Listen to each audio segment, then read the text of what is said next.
Well, as I was really going through the comments onto our channel, that is the Rokani Media Football, I found there a question onto whether Tomiyasu is back and is going to be ready for this game of football that Arsenal is going to be playing. I think today in my country it's already 12th, and that's when Arsenal is going to be playing. But in UK, they're like 2 or 3 hours from really entering into Tuesday. Welcome to the Rokani Media Football. How are you guys and where you watching us from? I go by the names of Rokani David. Smash the like button, comment and share. If at all you're watching us for the very first time, endeavor to subscribe to this channel so as not to miss out on stories that we do upload in here on a daily. Gabriel Martinelli, huge injury update, is into the mix, and hope you guys are really going to enjoy it to the fullest. Then we are also going to really have something to say about Gabriel Jesus, Zinchenko and Thomas Partey update ahead of this huge tie of Arsenal that will see them really get through for the very first time, for the very first time in the round of 16, or from the round of 16 to go to the quarterfinals. The last time Arsenal did it, it was against FC Porto. They lost 2-1 away in FC Porto. When they returned to the Emirates, they went ahead to do the needful, and they won by 6 goals. And I think Nicolas Bentner had to bang in what we call a hat trick onto that day. So let's wait and see how that pans out. But this is the channel that brings you your latest news and information as far as everything is really concerned. We thank God for the gift of life. The Muslims, please, first day is done. Tomorrow is the second day, meaning that you're having 39 days to go. Continue to fast and let the Lord get you the best that you people deserve as you, the clergy. That is it. Now, let's start it off with this story of Tomiyasu, but don't forget to subscribe, right? Let me check here. How many subscribers are we left with to hit the magic number? The magic number is 20,000 subscribers. We are left with 35 subscribers to hit 20,000 subscribers. So guys, 35. Can you please subscribe such that we hit that magic number? Let's get into this. Now, Attah on Tomiyasu and the latest team news of Arsenal. He said not many updates. We still have 24 hours and we are trying to have everybody fit and available. And asked about Gabriel Martinelli, he did the first part. Tomiyasu did the first part. Gabriel Martinelli didn't, but that's what we are hoping for Tommy to be involved. So Attah sees this guy getting involved into his side, right? I'm talking about Tomiyasu. Tomiyasu is the guy that Attah really feels that he should really get into the mix and really be part of the Arsenal side that is going to be playing against FC Porto. And by the way, if you are to play against FC Porto, all you need is to have your best team available. That's what you need to do. And what is the best team of Arsenal? The starting 11 that's going to hit to play. But what makes the best team is not only the starting 11, even the bench makes a team strong. And Arsenal's bench can be really strong, and they're really having Tomiyasu, especially if at all you want to really defend and really go forward and really put in some assists. Because Tomiyasu, what makes him better than Benjamin White is he does all of the aspects, all approaches well. He defends well. Going forward, he does it well. And remember, by the time he got an injury, he had gone ahead to put in an assist, all 3 assists. I think he put up 2 against Sevilla. Then even in the Premier League that weekend, he went ahead and really put in an assist, and he balances up very well. So if you watched my match preview, I came out and told everyone that all Arsenal needs is to get Tomiyasu right onto the bench to defend the win of Arsenal. Ben White starts, then in the last 20 minutes of the game, get on Tomiyasu to really put in what we call a solid defense. And for Tomiyasu, he can really do lots of things. For example, he can come in through and do the work as a central defender. Like when the game is like 2-0, 3-1, and Attah feels like he wants to defend it and really go through, he can get into Tomiyasu to play in a back 3 of Gabriel Magalhaes, Tomiyasu, and Saliba. Then Benjamin White remains on the field of play, and maybe Zinchenko comes in to play as a left back for Kavio. So a lot is going to be available for the side of Arsenal to see to it that they do the needful into this encounter. But all I want to let you know is that Tomiyasu is back in full Arsenal training session, and let me show you how he looked with Julian Timba. He was with Julian Timba, and that is one of the biggest stories that Arsenal fans will ever want to get, because keeping him into the mix is really very important.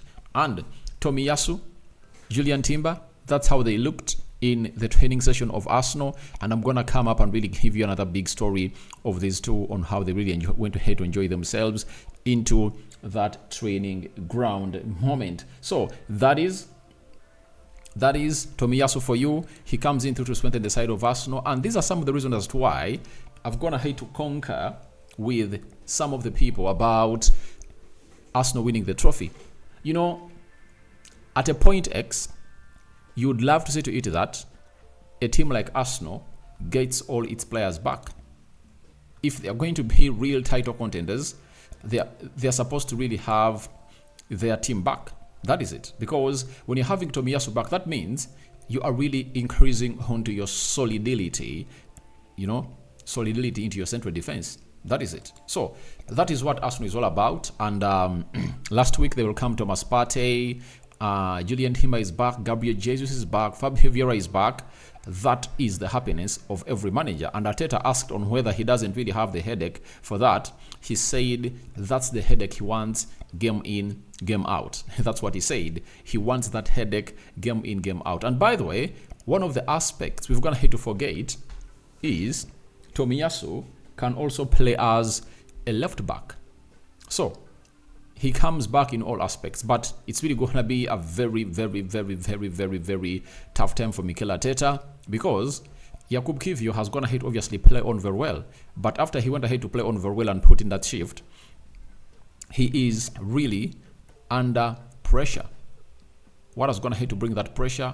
It's all about him having 4 players that can play as a left back, 3 players, all 4 players that can play as right backs. On the left back, Tomiyasu, Jakub Kiwior, Zinchenko, and Julian Timba. On the right back, Cedric Soares, Zinchenko, Benjamin White, Julian Timba, and Tomiyasu. All those players can play as right backs and full backs. So that is the hardest time Arteta is really going in through. But the hugest positive of the day is that they've gone ahead to welcome back Tomiyasu. And for everyone who went ahead to obviously ask that question, I think I've gone ahead to bring you the perfect answer for this. That is the side of Arsenal for you. Tomiyasu is back, but he was asked about Gabriel Martinelli and what was his say onto Gabi Martinelli. He said, after being asked on whether Gabriel Martinelli can play tomorrow, he said, percentage you want? There are options. Sorry to disappoint you. So, Arteta being asked on whether Gabriel Martinelli is supposed to play tomorrow, he said, he was like telling us that no way he's really going to play, because there are very many options that can play onto the left back, onto the left forward, and he's not going to make it. He was out of that Arsenal training session. And for whichever player you never saw into those videos that trended in the afternoon, he's not going to make part, because in the Champions League, every player that is going to take part into the training sessions, into the match, has to take part into the 15-minute training session that's going to be captured by the media. And now Gabriel Martinelli was not among. We remember him walking off in the game of Sheffield, and ever since then he hasn't featured. Over the game in the weekend when they're beating Brentford by 2-1, he got himself seen in protective boots. That is Gabriel Martinelli for you. Now, which players can come in through and really do the job? If you watched my match preview today, I put there Gabriel Jesus. I put Gabriel Jesus to play into that position of really being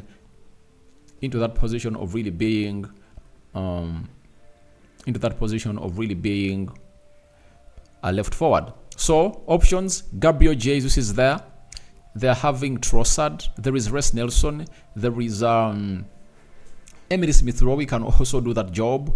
Those are the options I'm just talking about. Even Edin Ketia during the preseason, we saw him several times when Arteta was trying to play him onto the left forward for the side of Arsenal. So options are there, and that means no reason to rush Gabriel Martinelli. And he looks like he's okay with his team, and he knows the fire is really up there to really get themselves into those positions of clinching that trophy, or that clinching that team destroying that team, and then they go to the next round as they hugely need the money for the Champions League. And they also need the trophy. They also need the trophy because they are building a squad that has to not be knocked out by teams like FC Porto. So we'll leave it at that, and let's go to this other question that Attah was asked about being able to call on Jesus, Zinchenko, and experienced players.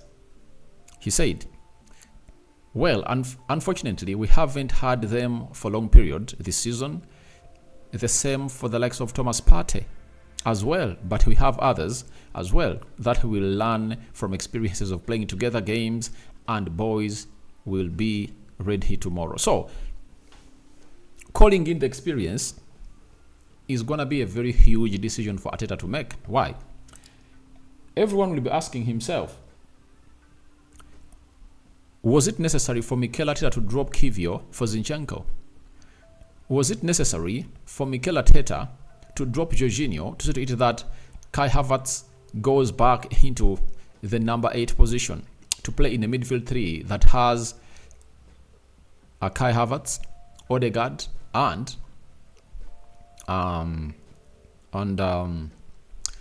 Declan Rice? And was it necessary for Kai Havertz to be dropped from the centre forward role and really get in Gabriel Jesus? Those are the questions that are really waiting for Attah to be answered if at all he doesn't really win the game of football tomorrow. So a huge decision has to be made onto these players and how they are going to come in through to play part into this game, because there is a saying that has always gone ahead to really make rounds for a very long time, that never in life change a winning team. But in this modern game of football, with very many games being played, I think changing a winning team is really inevitable, because you can't really keep your players fit if you don't really rotate them. Few players, by the way, are really not injury prone, and most of the players get injured because of the very many games they're going to hate to play. So we wait and see how that is going to pan out. But if there is a player that hasn't gone ahead to start in the recent past that I expect Attah to start, is Gabriel Jesus. I'll be shocked if at all Zinchenko starts, by the way. I'll be shocked if at all Thomas Partey starts. I'll be shocked if at all Tomiyasu starts. I'll be shocked if at all Julian Timba starts for the club of Arsenal. I'll be shocked that way. But all in all, let's wait and see how the gaffer is really gonna do or pick his team. That is Mikel Attah for you. Then we all go to Attah on if Partey, Jesus, Zinchenko are fit to start the game. He's talking about starting the game. He said, well, everybody that is available has to be available enough to play, because you might have to play after 5 minutes all from the start, and the boys are in a good place. So Attah is telling us that his boys are in a good place to start and to come up and really get this game going to the right direction. So he says everybody that is readily available, he is in contention to start. But for that, he's like not trying to obviously tell us that most of them can't start. This team that has gone ahead to be playing for the previous games ever since this year started for Arsenal have gone ahead to obviously look good and magnificent. That's why when he went away at FC Porto, he never really went ahead obviously to change anyone. Now, if he never went ahead to change anyone away in FC Porto, do you expect him to obviously make some changes as expected? My answer is no. My answer is no. You know, he might really bring in the same starting 11 that he brought when Arsenal is playing Brentford. And I think if there is a change that he's going to make, it's going to be Gabriel Jesus. And that is it to start. But he might also say, I'm going to put Gabriel Jesus on the bench, Thomas Partey on the bench, Gabriel Jesus, Thomas Partey, Tomiyasu, Fabio Vieira, Zinchenko on the bench, such that when it's calling for them to come up and really take the game to the next level, the experience will obviously come into play, because you'll need that experience, left, right, and center, you know. And if these players that have gone ahead to obviously start the game have failed to really kill off the game, all you need to do is simple. Get them on, and after getting them on, the rest will be history. So that might be his game plan, and it might work out for him very well as a manager. So that's what we had for you. from Mikel Attah coming on with telling us that Tomiyasu is back in full Arsenal training sessions and he's available to start. That is what he went ahead to obviously tell us. So thank you very much for checking through. Your reactions to Tomiyasu back in full training session, Martinelli out, Partey, Zinchenko, and Gabriel Jesus in contention to start, confirmed to us by Mikel Attah. I hope you guys really get it. The Arsenal News Show it is. Rokani David remains my name. I'm going to do a certain live stream onto my channel concerning the game of Chelsea and Newcastle. Chelsea have gone ahead to beat by 3-2, and it required that goal of Modric Mikhail to take them to where they deserve to be. Continue to subscribe. Guys, I want tomorrow, by the time I do the first video, when we've gone ahead to surpass or to hit 20,000 subscribers, right? Let's make it a point that on the 12th of March 2024, we went ahead to hit the magic number of 20,000 subscribers. May the living to God bless you abundantly. The Muslims, Ramadan Kareem. See you later.